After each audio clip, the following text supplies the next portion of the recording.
1950년 겨울 한반도 전체가 전쟁의 소용돌이에 휩싸였습니다. 북에서 내려온 찬바람은 총성과 함께 사람들의 마음을 얼어붙게 만들었습니다. 10살 소년 김상필은 그날 아침까지만 해도 평범한 아이였습니다. 마당에서 닭을 쫓아다니고 어머니가 끓여주신 된장찌개를 맛있게 먹는 그런 아이였지요. 하지만 오후가 되자 모든 것이 바뀌었습니다. 상필아, 어서 짐을 싸거라. 어머니의 목소리는 떨리고 있었습니다. 마을 끝에서 들려오는 총성이 점점 가까워지고 있었거든요.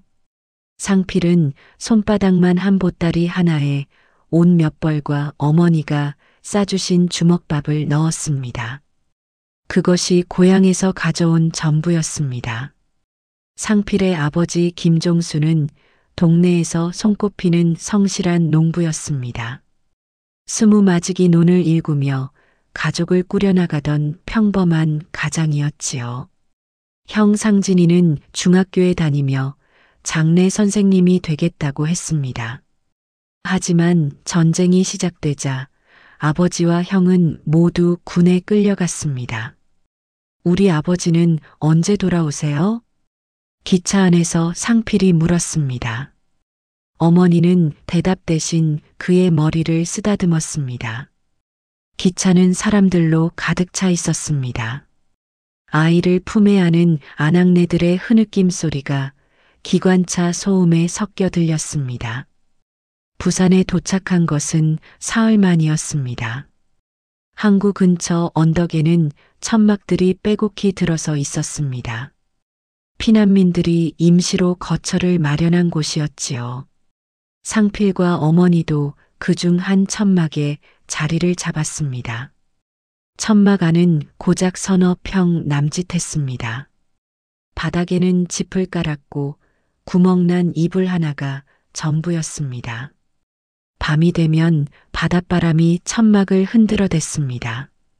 상필은 어머니 품에 안겨 잠을 청했지만 잠들기가 쉽지 않았습니다. 엄마, 배고파요. 조금만 참아라. 내일 아침에 죽을 끓여주마. 어머니는 이렇게 말씀하셨지만 쌀이 떨어진 지 이미 이틀이 지났습니다. 상필은 어머니의 마음을 아프게 하지 않으려고 더 이상 배고프다는 말을 하지 않았습니다. 다음 날부터 상필은 일을 시작했습니다. 물동이를 이고 산을 오르내리며 군인들에게 보급품을 나르는 일이었습니다. 10살 아이에게는 무거운 일이었지만 하루 품삯으로 보리쌀 2줌을 받을 수 있었습니다. 이놈아, 힘들지? 함께 일하는 아저씨가 물었습니다. 상필은 고개를 저었습니다. 힘들다고 말하면 일을 그만두라고 할까봐 무서웠거든요. 한 달이 지나자 상필의 손에는 굳은 살이 박였습니다. 얼굴도 햇볕에 그을려 까매졌지요. 하지만 표정은 전보다 단단해졌습니다. 어린 나이에 가장의 역할을 감당해야 한다는 것을 깨달았기 때문입니다. 어느 날 저녁 천막촌에 소동이 벌어졌습니다. 옆 천막에 살던 8살 아이가 남의 음식을 훔치다 붙잡힌 것입니다. 어른들이 화를 내자 그 아이는 무릎을 꿇고 울었습니다. 죄송해요. 동생이 사흘째 아무것도 못 먹었어요. 그 말을 들은 상필은 주머니에서 고구마 반쪽을 꺼냈습니다. 점심때 아껴둔 것이었지요. 이거 가져가. 아이는 눈물을 흘리며 고구마를 받았습니다. 상필은 그때 깨달았습니다. 아무리 어려워도 서로 나누며 살아야 한다는 것을 말입니다. 봄이 찾아오자 천막촌에는 새로운 소문이 돌았습니다. 휴전 협정이 이루어질지도 모른다는 이야기였습니다. 사람들의 얼굴에는 오랜만에 희망의 빛이 스며들었습니다. 상필아, 우리 언젠가 고향에 돌아갈 수 있을까? 어머니가 바닷가에서 물었습니다. 상필은 망설이다가 대답했습니다. 돌아갈 수 있을 거예요. 아버지랑 형도 만날 수 있을 거고요. 하지만 상필은 알고 있었습니다. 설령 고향에 돌아간다 해도 예전 같지는 않을 거라는 것을 말입니다. 전쟁은 모든 것을 바꾸어 놓았으니까요. 그날 밤 상필은 천막 밖으로 나와 별을 바라보았습니다. 고향에서 보던 그 별들이었지만 지금은 왠지 다르게 느껴졌습니다. 더 높고 더 멀리 있는 것 같았지요. 내가 지켜야 할 사람들이 있어. 상필은 작은 목소리로 중얼거렸습니다. 어머니를 그리고 언젠가 만날 아버지와 형을 지키겠다고 다짐했습니다. 10살 소년의 어깨는 이미 어른의 무게를 감당하고 있었습니다. 멀리서 기차 소리가 들려왔습니다. 또 다른 피난민들을 싣고 오는 기차였을 것입니다. 상필은 그들도 무사히 이곳에 도착하기를 마음속으로 빌었습니다.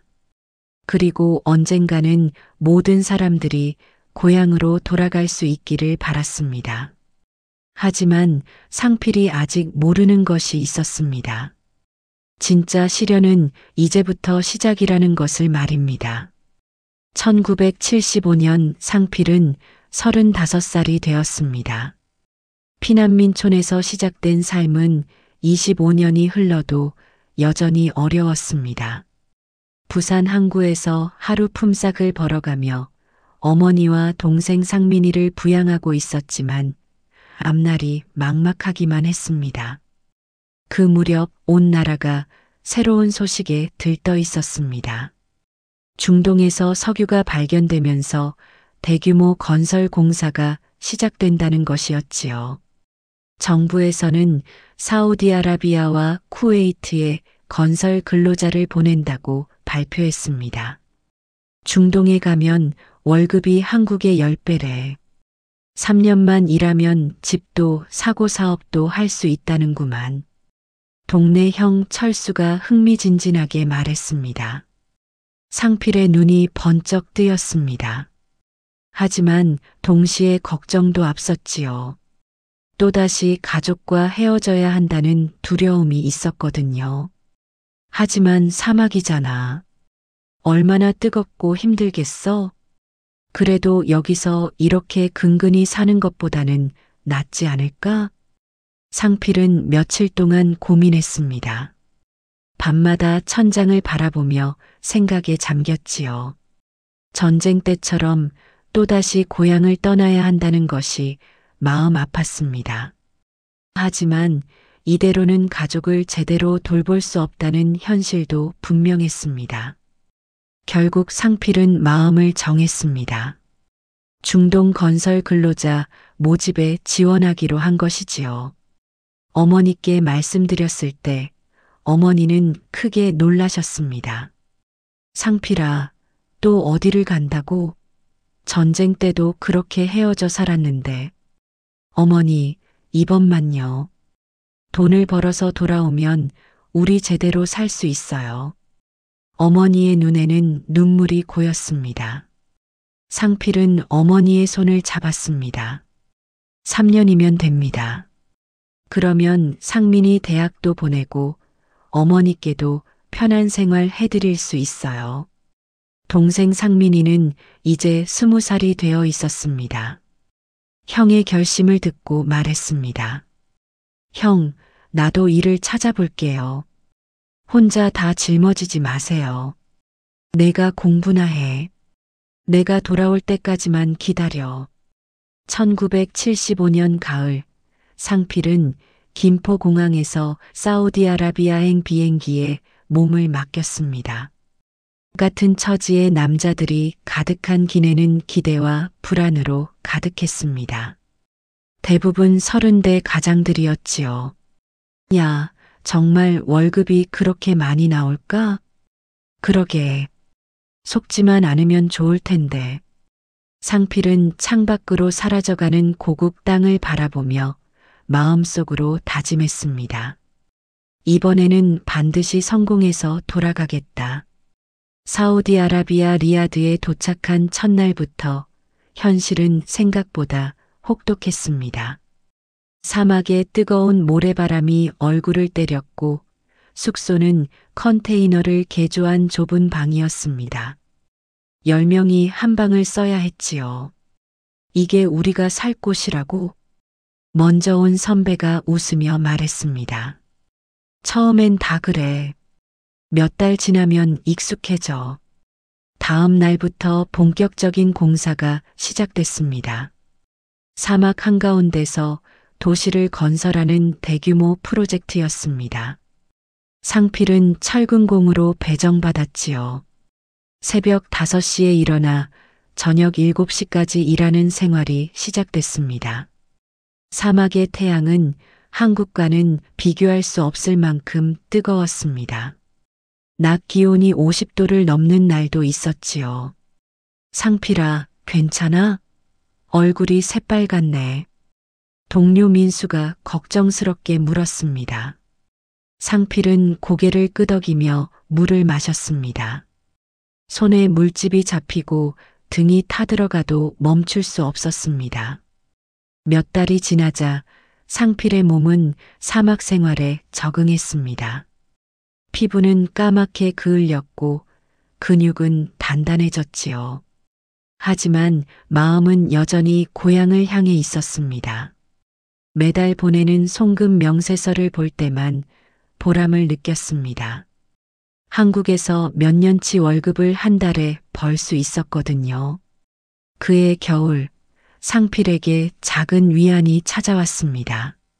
리야드에 있는 한국 기업 사무실에서 일하는 한국인 여성을 만난 것이었지요. 그녀의 이름은 혜진이었습니다. 안녕하세요. 한국분이시죠? 혜진은 부산에 있는 방직 공장에서 일하다가 한국 건설회사의 사무직으로 중동에 온 경우였습니다. 타자와 회계 업무를 담당하고 있었지요. 반갑습니다. 이렇게 한국 사람을 만나니까 정말 반가워요. 상필은 오랜만에 편안한 마음이 들었습니다. 사무실에 일 때문에 가게 될 때마다 혜진과 잠깐씩 대화를 나눴지요. 고향이 어디세요? 부산이에요. 혜진 씨는요? 저도 부산이에요. 그것 참 인연이네요. 주말이면 상필과 혜진은 리야드 시내의 작은 공원을 걸었습니다. 사막 도시의 인공 녹지였지만 두 사람에게는 소중한 휴식 공간이었지요. 여기 와서 제일 힘든 게 뭐예요? 혜진이 물었습니다. 상필은 잠시 생각하다가 대답했습니다. 가족이 그리운 거요. 특히 어머니가. 저도 마찬가지예요. 부모님께서 걱정을 많이 하세요. 두 사람은 서로의 사연을 나누며 위로를 받았습니다. 낯선 땅에서 만난 고향 사람이라는 것만으로도 큰 힘이 되었거든요. 어느 여름 건설 현장에서 큰 사고가 날 뻔했습니다. 크레인이 고장나면서 철근 더미가 무너져 내린 것이었지요. 다행히 인명 피해는 없었지만 상필은 그날 깊이 깨달았습니다. 여기서 하루하루가 얼마나 위험한지를 말이지요. 그날 저녁 혜진이 걱정스럽게 물었습니다. 다치지 않으셨어요? 네, 다행히 괜찮아요. 하지만 정말 무서웠어요. 너무 무리하지 마세요. 건강이 제일 중요하잖아요. 혜진의 따뜻한 말에 상필은 마음이 따뜻해졌습니다. 힘든 사막 생활 속에서도 이런 마음의 교감이 있다는 것이 감사했거든요. 몇 년이 지나자 상필과 혜진은 서로에게 특별한 감정을 느끼게 되었습니다. 사막의 모래바람 속에서도 피어난 사랑이었지요. 상필 씨, 한국에 돌아가면 어떻게 하실 거예요? 사업을 해볼까 생각 중이에요. 여기서 번 돈으로 작은 가게라도 차려서 저도 한국에 돌아가면 새로운 시작을 하고 싶어요. 두 사람은 함께 미래를 꿈꾸기 시작했습니다. 1978년 상필의 계약 기간이 끝나갈 무렵이었습니다. 3년 동안 모은 돈은 상당한 목돈이 되어 있었지요. 한국에 집도 마련할 수 있고 사업도 시작할 수 있을 만큼이었습니다. 혜진 씨, 우리 한국에 가서 결혼해요. 상필의 진지한 프로포즈에 혜진은 수줍게 고개를 끄덕였습니다. 네, 좋아요. 함께 새로운 시작을 해봐요. 하지만 동시에 새로운 걱정도 밀려왔습니다. 사막에서 번 돈으로 과연 안정된 삶을 꾸려나갈 수 있을까요? 가족들이 혜진을 잘 받아들일까요? 걱정 마세요. 우리 함께 헤쳐나가요. 혜진이 상필의 손을 잡으며 말했습니다. 상필은 고개를 끄덕였지요. 하지만 마음 한편으로는 알고 있었습니다. 진짜 시련은 이제부터 시작이라는 것을 말입니다. 이곳의 뜨거운 사막에서 흘린 땀방울들이 과연 가족의 행복으로 이어질 수 있을지 상필은 확신할 수 없었습니다. 그래도 포기하지 않기로 했습니다. 사랑하는 사람과 함께라면 어떤 어려움도 이겨낼 수 있을 것 같았거든요. 가난과 이별은 나를 시험했지만 결코 꺾지는 못했다. 이제 새로운 도전이 시작된다. 상필은 마음속으로 다짐하며 고향으로 향하는 길에 올랐습니다. 1967년 상필은 혜진과 함께 한국 땅을 밟았습니다. 인천공항에 내리는 순간 상필은 깊은 감동을 느꼈습니다. 3년 만에 보는 고향의 하늘이었거든요. 사우디에서 4년간 모은 돈은 작지 않은 목돈이었지만 고향의 풍경은 그가 떠났던 때와 완전히 달라져 있었습니다. 부산 거리에는 공장 굴뚝들이 하늘 높이 솟아 있었습니다. 시커먼 연기를 뿜어내는 굴뚝들 사이로 버스와 택시가 요란한 경적을 울려댔습니다. 낡은 초가집들은 하나둘 사라지고 그 자리에 시멘트 건물들이 들어서고 있었지요. 많이 변했네요. 혜진이 놀란 목소리로 말했습니다. 상필도 고개를 끄덕였습니다. 전쟁의 잿더미 위에서 새롭게 태어나는 나라의 모습이었습니다. 하지만 동시에 어딘가 어수선하고 급박한 느낌도 들었지요. 상필은 모아온 돈으로 작은 집을 마련했습니다. 부산 외곽의 2층 집이었는데 마당도 있고 방도 3개나 되었습니다. 어머니와 동생 상민이도 함께 살기에 충분했지요. 그해 겨울 상필과 혜진 사이에 첫 아들이 태어났습니다. 이름은 준호였습니다. 갓난아기를 품에 안았을 때 상필은 세상을 다 가진 듯 행복했습니다. 이제 정말 가장이 됐구나. 상필은 작은 아들의 얼굴을 들여다보며 중얼거렸습니다. 하지만 그 행복은 오래 머물지 않았습니다. 사우디에서 가져온 돈은 생각보다 빨리 줄어들었습니다. 집을 사고 가구를 들이고 생활비를 쓰다 보니 1년도 안 돼 바닥이 보이기 시작했지요. 상필은 다시 일자리를 찾아 나섰습니다. 그가 들어간 곳은 부산의 한 철강 공장이었습니다. 새벽 6시부터 저녁 6시까지 하루 12시간을 뜨거운 용광로 앞에서 보내야 했습니다. 사우디 건설 현장에서의 경험이 있었지만 이곳의 더위와 소음은 또 다른 시련이었지요. 상필아, 조심해. 여기서 다치면 병원비도 제대로 안 나와. 선배 노동자가 귀띔해줬습니다. 상필은 고개를 끄덕이며 작업복을 입었습니다. 손끝은 금세 기름때와 쇳가루로 검게 물들었지요. 몇 년이 지나자 둘째 아들 준수가 그리고 막내딸 은영이가 태어났습니다. 집안은 아이들의 웃음소리로 가득했지만 생활비는 눈덩이처럼 불어났습니다.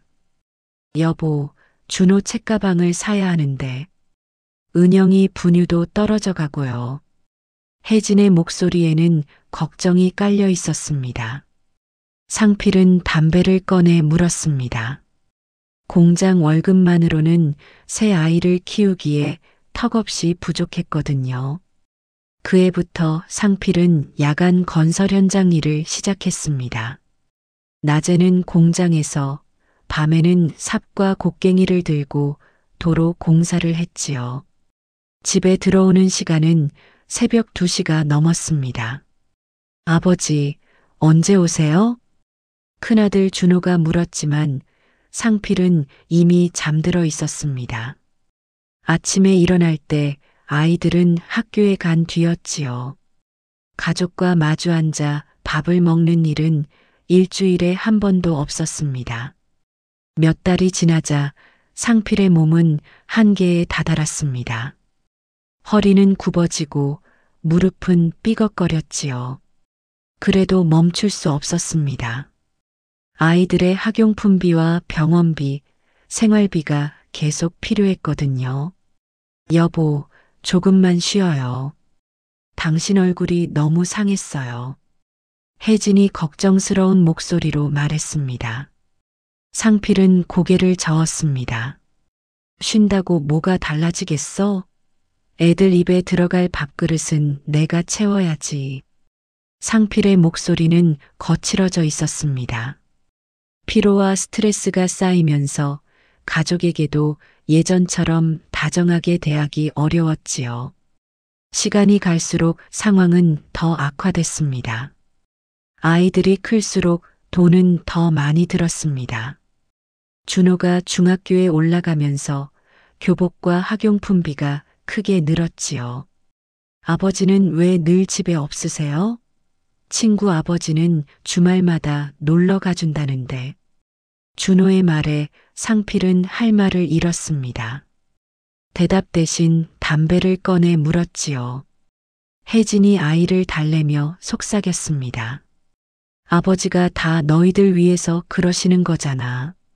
조금만 이해해드려. 하지만 아이의 눈빛에는 이해 대신 서운함이 담겨 있었습니다. 상필은 그 시선을 견디기 어려워 방으로 들어갔지요. 1975년 여름 상필에게 큰 시련이 찾아왔습니다. 야간 공사장에서 사고가 난 것이었지요. 크레인에서 떨어진 철근이 그의 다리를 덮쳤습니다. 상필 씨, 상필 씨, 동료들이 부르는 소리가 멀리서 들렸습니다. 상필은 잠시 의식을 잃었지요. 병원에서 눈을 떴을 때 혜진의 눈은 눈물로 젖어 있었습니다. 당신, 이제 제발 그만해요. 더 버티다간 우리 곁에 아예 없을지도 몰라요. 혜진의 목소리는 떨리고 있었습니다. 상필은 무겁게 눈을 감았습니다. 다리는 깁스를 하고 있었고 의사는 한 달은 쉬어야 한다고 했지요. 병원 침대에 누워 있는 동안 상필은 많은 생각을 했습니다. 가족을 위해 열심히 일했다고 생각했는데 정작 가족들과는 점점 멀어지고 있었거든요. 어느 날 준호가 학교에서 상을 받았다는 소식을 들었습니다. 하지만 상필은 병원에 있어서 시상식에 참석할 수 없었지요. 아빠가 못 와서 미안하다.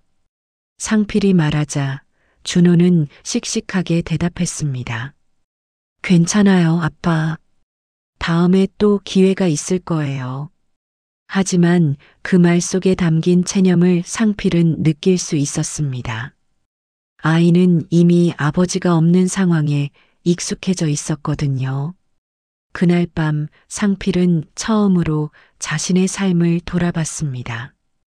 돈을 벌기 위해 가족과의 시간을 포기했는데 과연 그것이 올바른 선택이었을까요? 나는 가족을 지키려다가 오히려 가족의 마음에서 멀어지고 있었구나. 상필은 작은 목소리로 중얼거렸습니다. 그리고 그제야 깨달았습니다. 돈보다 중요한 것은 함께하는 시간이라는 것을 말이지요. 퇴원하는 날 상필은 한 가지 결심을 했습니다. 앞으로는 가족과 함께 보내는 시간을 더 소중히 여기겠다고 말입니다. 물론 생활은 여전히 어려웠지만 이제는 다른 방법을 찾아야 했습니다. 여보, 우리 다시 시작해봐요. 조금 천천히라도 말이에요. 혜진이 상필의 손을 잡으며 말했습니다. 상필은 고개를 끄덕였지요. 하지만 마음 한편으로는 알고 있었습니다. 이 결심을 지키는 것이 얼마나 어려운 일인지를 말입니다. 그럼에도 상필은 포기하지 않기로 했습니다. 가족이 진정으로 원하는 것이 무엇인지 이제야 조금씩 알아가기 시작했거든요.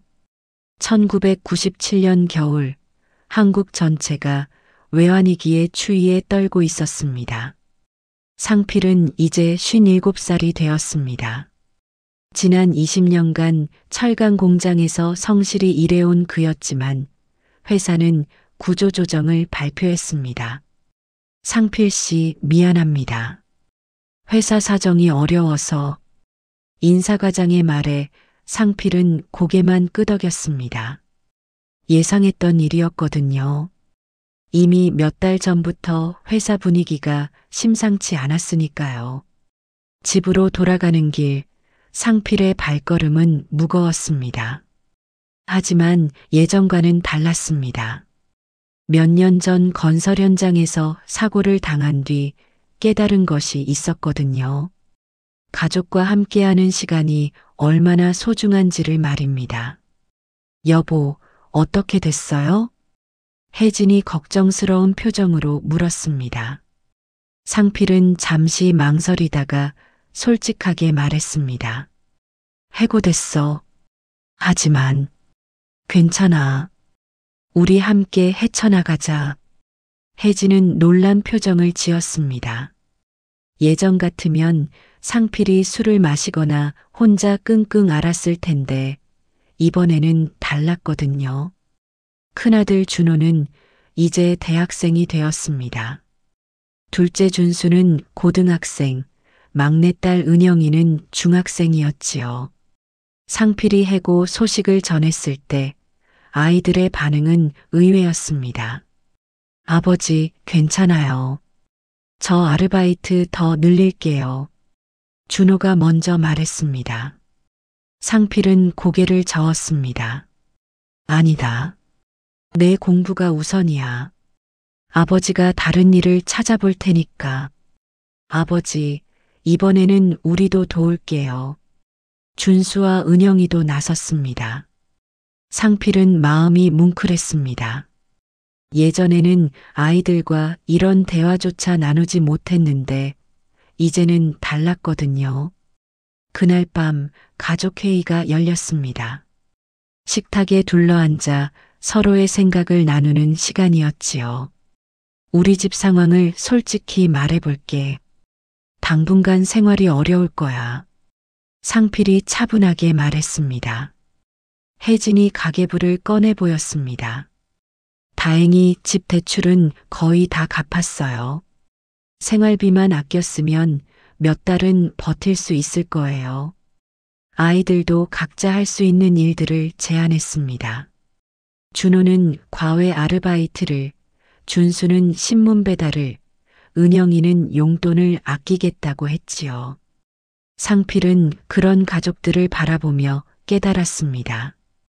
혼자서 모든 것을 짊어지려 했던 예전과 달리 이제는 함께 문제를 해결할 수 있다는 것을 말입니다.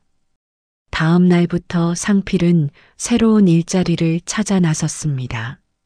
하지만 쉽지 않았습니다. 나이가 많다는 이유로 번번이 거절당했거든요. 상필 씨, 경력은 좋은데 나이가. 죄송합니다. 젊은 사람을 원하고 있어서요. 실망스러웠지만 상필은 포기하지 않았습니다. 대신 다른 방법을 생각해 봤지요. 어느 날 상필은 동네 시장에서 작은 가게를 하나 발견했습니다. 철물점이었는데 주인 할아버지가 나이가 들어 그만두려고 한다는 것이었지요. 할아버지, 이 가게 정말 그만두시는 거예요? 그래.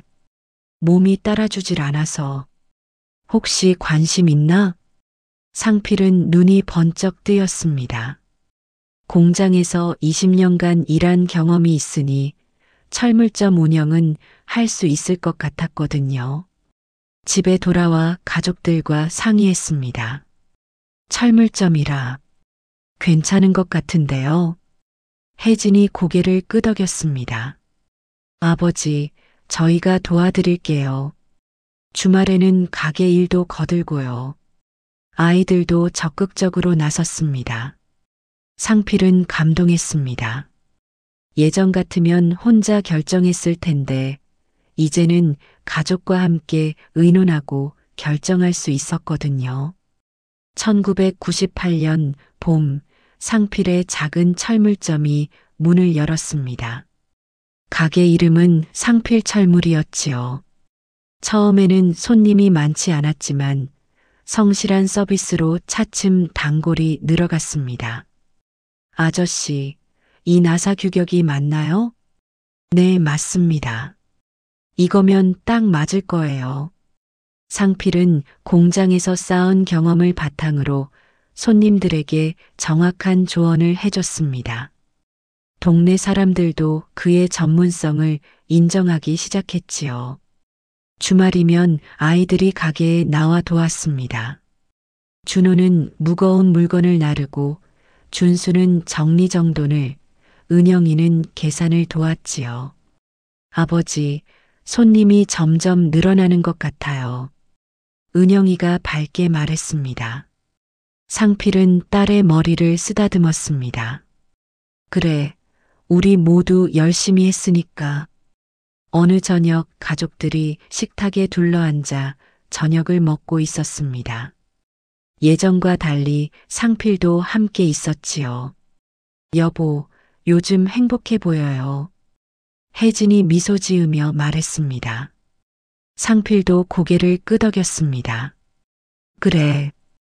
비록 전보다 돈은 적게 벌지만 이렇게 가족과 함께 있으니까 좋아. 준호가 입을 열었습니다. 아버지, 예전에는 왜 그렇게 힘들어 하셨어요? 상필은 잠시 생각하다가 대답했습니다. 그때는 돈이 전부인 줄 알았어. 그런 시대였으니까. 가족을 위해서라면 내가 희생해야 한다고 생각했지. 우리 세대엔 그렇게 하지 않으면 살아가기 힘든 게 사실이었고 그게 당연하다고도 생각했으니까. 하지만 이제 알겠다. 지금은 함께 있는 것이 더 중요한 시간이라는 걸. 아버지, 앞으로도 우리 함께해요. 준수가 밝게 말했습니다. 상필의 눈가에 눈물이 맺혔습니다. 그래, 앞으로는 절대 혼자 끙끙 앓지 않을 거야. 우리 가족이잖아. 그날 밤 상필은 오랜만에 편안한 잠에 들었습니다. IMF의 겨울은 혹독했지만 그 추위 속에서 가족의 진정한 의미를 깨달을 수 있었거든요. 가게 문에 붙은 작은 종이에는 이렇게 적혀 있었습니다. 정직한 서비스, 가족 같은 마음으로. 그것이 상필이 새롭게 세운 삶의 원칙이었습니다.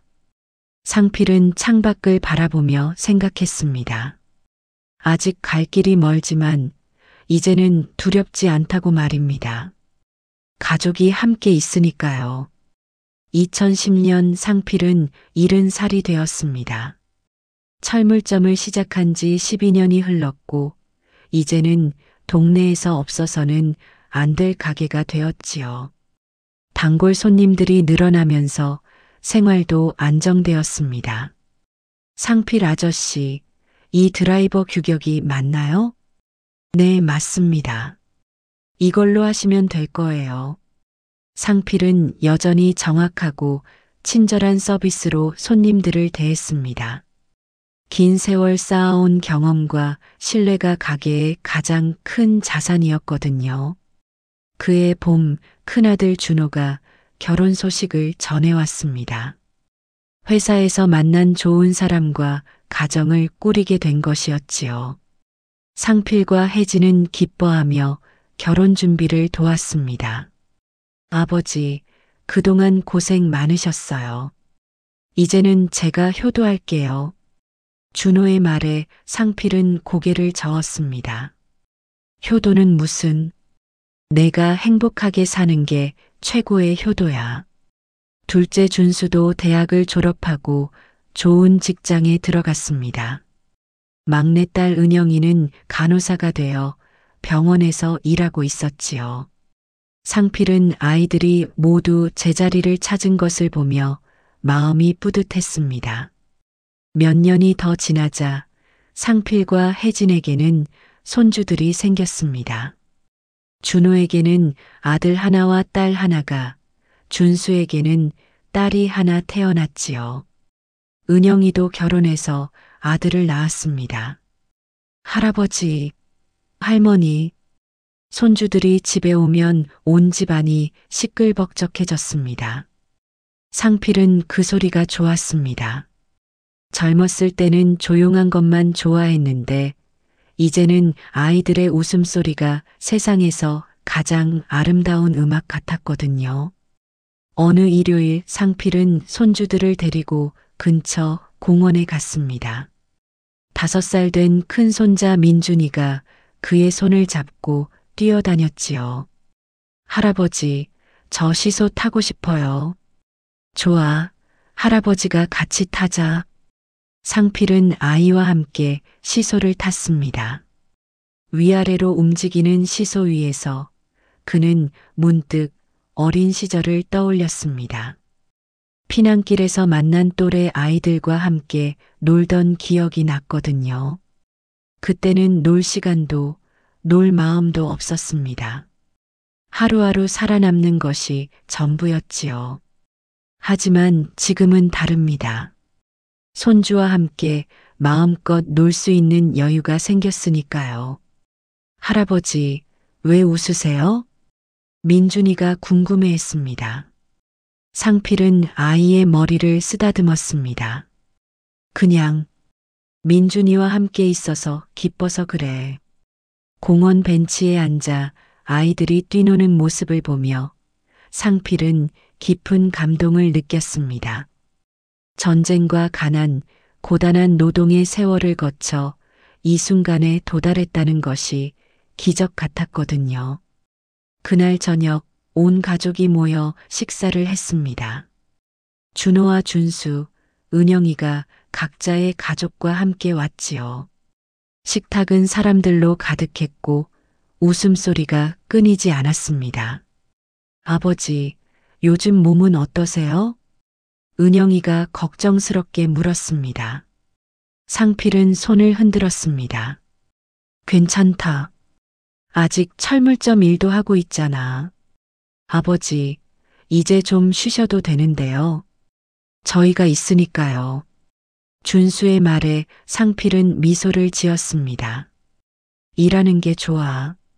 손님들 만나는 것도 재미있고, 다만 예전처럼 무리하지는 않아. 혜진이 상필의 어깨에 손을 올렸습니다. 이제는 오후에 일찍 문 닫고 집에 와서 쉬어요. 예전과는 많이 달라졌어요. 상필은 고개를 끄덕였습니다. 실제로 많은 것이 변했습니다. 일만 생각하던 예전과 달리 이제는 가족과 보내는 시간을 더 소중히 여기게 되었거든요. 식사 후 상필은 큰아들 준호와 둘이서 대화를 나눴습니다. 아버지, 한 가지 묻고 싶은 게 있어요. 뭔데? 예전에 왜 그렇게 힘들게 사셨어요? 저희와 시간을 보내지 못할 정도로요. 준호의 질문에 상필은 잠시 말을 잃었습니다. 오래전 일이지만 여전히 마음 아픈 기억이었거든요. 그때는 돈을 벌어야 한다는 생각밖에 없었어. 너희들을 굶기면 안 된다는 것만 생각했지. 하지만 저희는 아버지와 함께 있는 시간이 더 필요했어요. 상필은 깊게 한숨을 쉬었습니다. 미안하다. 정말 미안해. 그때는 그럴 수밖에 없었어. 살아남아야 했고 배운 게 그거였으니까. 가족의 의미 같은 걸 생각할 여유가 없었거든. 준호는 아버지의 손을 잡았습니다. 아버지, 이제는 알잖아요. 그래서 지금 이렇게 행복한 거고요. 그 말에 상필의 눈가가 촉촉해졌습니다. 늦었지만 가족과의 관계를 회복할 수 있어서 다행이었거든요. 며칠 후 상필은 혼자 철물점에 앉아 있었습니다. 오후에 따스한 햇살이 가게 안으로 들어왔지요. 손님이 없는 한적한 시간에 그는 자신의 삶을 돌아보곤 했습니다. 10살에 전쟁을 겪고 35살에 사우디로 떠났습니다. 38살에 결혼해 가정을 꾸리고 57살에 IMF를 견뎌냈지요. 그리고 지금 70살이 되어 손주들과 행복한 시간을 보내고 있습니다. 참 길고 긴 여행이었구나. 상필은 혼자 중얼거렸습니다. 힘들고 아픈 기억들도 많았지만 지금 생각해보니 모든 것이 의미 있는 시간이었습니다. 그때 손주 민준이가 가게로 찾아왔습니다. 할아버지, 뭐 하세요? 그냥 생각 좀 하고 있었어. 무슨 생각이요? 상필은 아이를 무릎에 앉혔습니다.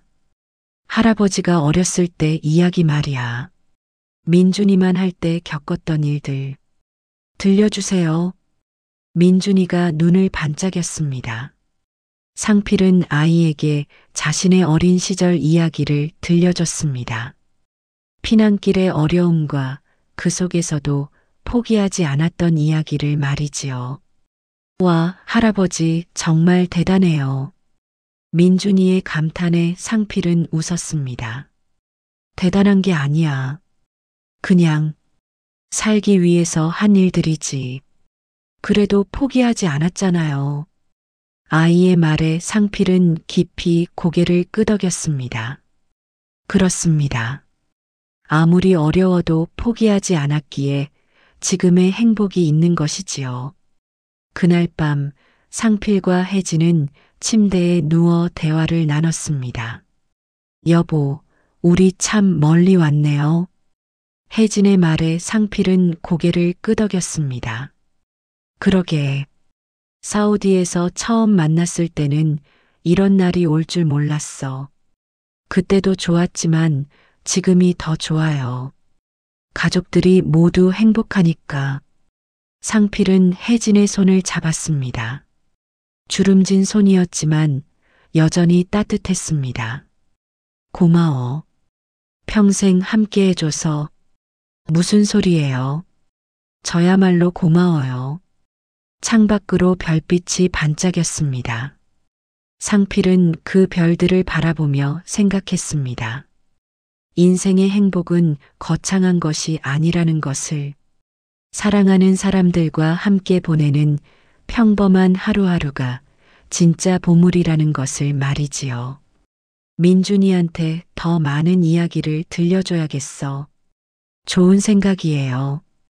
우리가 겪은 일들을 아이들이 알면 좋을 것 같아요. 상필은 미소를 지었습니다. 자신의 경험과 지혜를 다음 세대에 전해주는 것.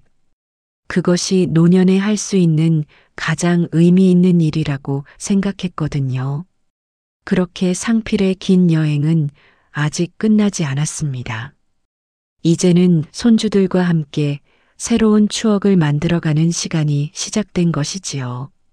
전쟁과 가난을 이겨낸 그의 삶은 가족에게 가장 소중한 유산이 되었습니다. 상필 할아버지의 70년 이야기를 끝까지 들어주셔서 진심으로 감사합니다. 한국 전쟁의 피난길에서 시작해서 사우디아라비아의 뜨거운 사막, 그리고 IMF의 추위까지 상필 할아버지가 걸어온 길은 바로 우리나라 근현대사 그 자체였습니다. 혹시 이 이야기를 보시면서 본인의 어린 시절이나 부모님, 조부모님의 모습이 떠오르지 않으셨나요? 시청자 여러분 중에도 상필 할아버지처럼 어려운 시절을 견뎌내신 분들이 많으실 것입니다.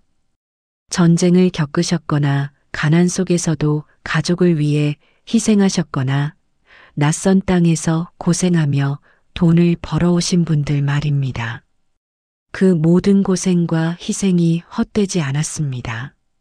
여러분이 흘린 땀방울 하나하나가 지금의 대한민국을 만들었고 자녀들과 손주들의 행복한 오늘을 가능하게 했습니다. 때로는 인생이 너무 힘들고 막막하게 느껴질 때도 있으셨을 것입니다. 내가 과연 올바른 길을 걷고 있는 건지, 이 고생이 언제까지 계속될지 모르겠다고 생각하셨을 수도 있고요. 하지만 상필 할아버지의 이야기에서 보셨듯이 포기하지 않고 하루하루를 성실히 살아가다 보면 반드시 좋은 날이 찾아옵니다. 가족과 함께 웃을 수 있는 평범하지만 소중한 행복이 기다리고 있어요. 지금 이 순간에도 여러분 곁에는 사랑하는 가족들이 있습니다. 여러분의 희생과 사랑을 기억하고 감사해야 하는 사람들이 있고요. 그것만으로도 여러분의 인생은 충분히 의미 있고 가치 있는 것입니다. 오늘 이 영상이 조금이라도 위로가 되셨다면 좋아요와 구독 버튼을 눌러주세요. 그리고 댓글로는 여러분만의 특별한 이야기를 들려주세요. 어려웠던 시절의 기억이나 가족을 위해 애쓰셨던 일들, 혹은 지금 마음에 담고 계신 이야기들 말입니다. 서로의 이야기를 나누며 함께 위로받고 힘을 얻어가면 좋겠습니다. 마지막으로 오늘 하루도 건강하시고 행복하시기를 진심으로 바랍니다.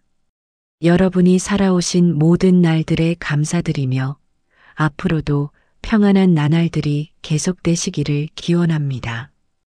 다음에도 더 좋은 이야기로 찾아뵙겠습니다. 시청해 주셔서 정말 고맙습니다.